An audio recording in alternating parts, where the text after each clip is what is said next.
Pune युनिव्हर्सिटीच्या exams नक्की कोणत्या फॉर्मॅटनी झाल्या पाहिजेत याबद्दल युनिव्हर्सिटीने किती मीटिंग्स घेतल्या? एक. कमिटी फॉर्म झाली होती का? हो. त्या कमिटीला किती दिवसांचा वेळ दिला होता? साधारण 10 दिवसांचा. तुम्हाला माझ्या बॅकग्राऊंडमध्ये न्यूजपेपरचे कटआउट्स दिसत आहेत का? हो. त्यांचे टायटल्स तुम्ही बघू शकत आहात का? आणि जर बघू शकत असाल तर तुम्हाला ते टायटल कॉन्ट्रॅडिक्ट करतायत असं वाटत नाहीये का? हो. मग डिस्कशन काय सुरू आहे? चर्चा तर भरपूर सुरू आहे, पण कन्क्लुजन काय? झिरो. नमस्कार मित्रांनो, मी रौनक सर आणि मी आपल्या सगळ्यांचं स्वागत करतोय आपल्या लाडक्या चॅनल आलसी इंजिनियर. मित्रांनो, पुणे युनिव्हर्सिटीने एक गोष्ट मात्र कन्सिस्टंट ठेवली आहे, ती म्हणजे डिले करणं आणि डिले करणं.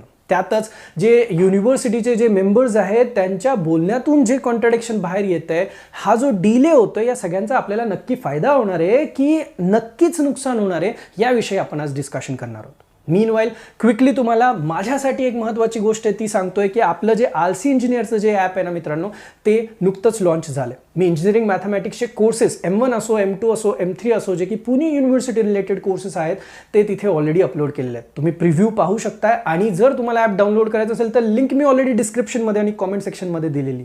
हँड रिटन नोट्स आहेत मित्रांनो. जी लोक ज्यांनी फर्स्ट इयरला आत्ता ॲडमिशन घेतली इंजिनिअरिंग मॅथमॅटिक्स 1 त्यांच्यासाठी खूप महत्त्वाचा कोर्स असेल. आणि याशिवाय इंजिनिअरिंग मॅथमॅटिक्स 3 जो की डायरेक्ट सेकंड इयरच्या विद्यार्थ्यांना खूप भीतीदायक वाटतो, अशा सगळ्या लोकांसाठी हा कोर्स अवेलेबल आहे. आत्ता या कोर्सची जी प्राइसिंग ठेवली आहे ती नेव्हर बिफोरवाली प्राइसिंग आहे, कारण ही इंट्रोडक्टरी ऑफर आहे. लवकरच प्राइसिंगमध्ये तुम्हाला चेंजेस दिसून येतील. मित्रांनो, तुमचे फीडबॅक्स माझ्यासाठी खूप महत्त्वाचे असतील आणि आय एम शुअर जितकं प्रेम तुम्ही मला आत्तापर्यंत दिलेलं आहे तितकंच प्रेम तुम्ही मला नक्कीच पुढेही देत राहाल. तर प्लीज तुम्हाला जर वाटत असेल की मित्रांना तुमच्या गरज आहे मॅथमॅटिक्ससाठी, जी मुलं वीक आहेत मॅथमॅटिक्समध्ये, तर त्यांच्यासाठी हा कोर्स तुम्ही नक्कीच त्यांना रेफर करू शकता. चला, हे झालं माझ्याबद्दलचं. आता येऊया युनिव्हर्सिटीकडे. मित्रांनो, ओमायक्रॉनच्या केसेस ज्या आहेत त्या वाढत चाललेल्या आहेत. राज्य सरकारकडून बरेचसे रिस्ट्रिक्शन्स आता यायला सुरुवात सुद्धा झालेली आहेत. या सगळ्यांमध्ये युनिव्हर्सिटीकडून जो डिले झाला आहे, आता युनिव्हर्सिटीला एक चांगला मोठा चान्स मिळाला कारण द्यायचा, ते म्हणजे नॉन टीचिंग स्टाफ जे आहेत त्यांचं चालू आहे स्ट्राईक. आता त्यांचं आंदोलन सुरू असल्यामुळे आम्हाला मीटिंग्स घेता येत नाही, हे त्यांचं कारण जे ते नक्कीच पुढे येण्याचे चान्सेस आहेत. आता या मीटिंगमध्ये जे मेंबर्स असतात त्यातल्या काही मेंबर्सचं म्हणणं काय ते मी तुम्हाला आधी सांगतो. त्यांचं म्हणणं आहे फर्स्ट इयरच्या ज्या एक्झाम्स आहेत त्या कॉलेज लेवलला होतील. सेकंड इयर आणि थर्ड इयरच्या एक्झाम्स ज्या आहेत त्या जर MCQ फॉर्मॅटनी घ्यायच्या असतील तर त्या ऑनलाईन होतील, पण विद्यार्थ्यांना लॅबमध्ये येऊन एक्झाम द्यायला लागेल. जी घरी बसून ऑनलाईन एक्झाम द्यायची जी प्रोसेस आहे ती कदाचित होऊ शकणार नाही.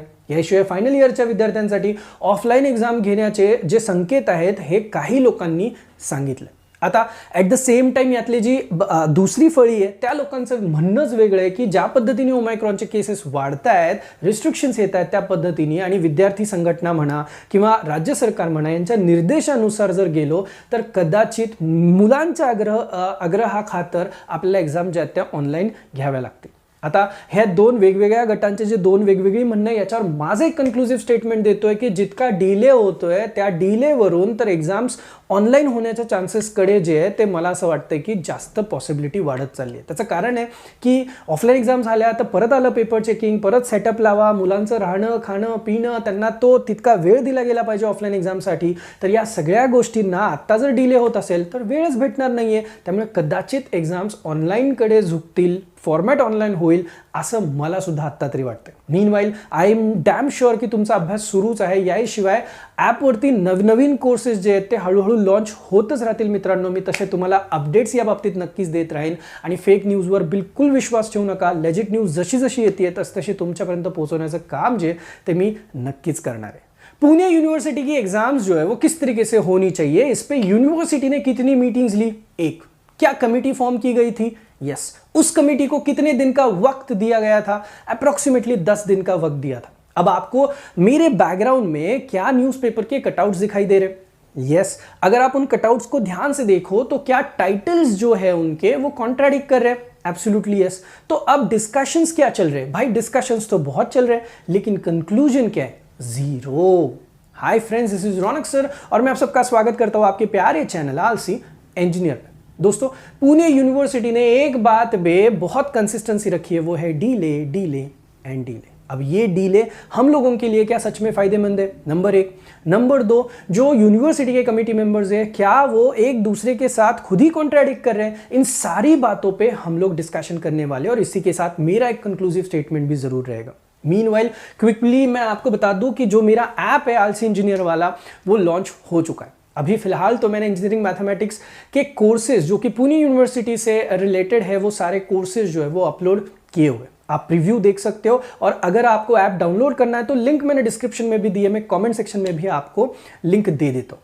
हैंड रिटन नोट्स रहेंगे, आप डेमो देख सकते हो। आपका जो भी फीडबैक रहेगा भाई सर आंखों पर, और जिस तरीके से अब तक आपने इतना प्यार दिया है, यही प्यार आप कंटिन्यू रखिए। अब जो बच्चे जो फर्स्ट ईयर के लिए इंजीनियरिंग के लिए एडमिशन ले रहे हैं, उनके लिए इंजीनियरिंग मैथमेटिक्स 1 का कोर्स बहुत फायदेमंद हो सकता है, और जो डायरेक्ट सेकेंड ईयर के बच्चे हैं उनके लिए तो M3 का बहुत डर होता है भाई। तो इन सारी चीज़ों को मद्देनजर मैंने ये कोर्स जो है वो लॉन्च किया हुआ है।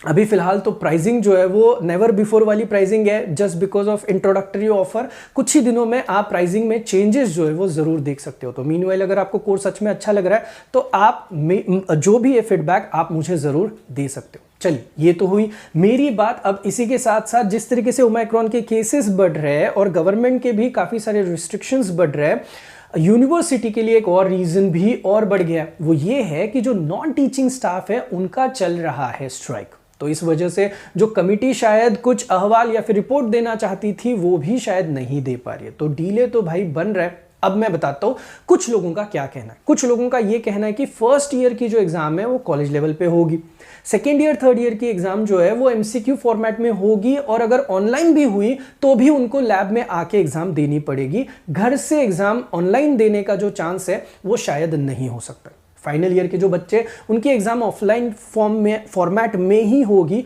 ये भी उनका कहना है। अब ये हुआ कुछ लोगों का कहना।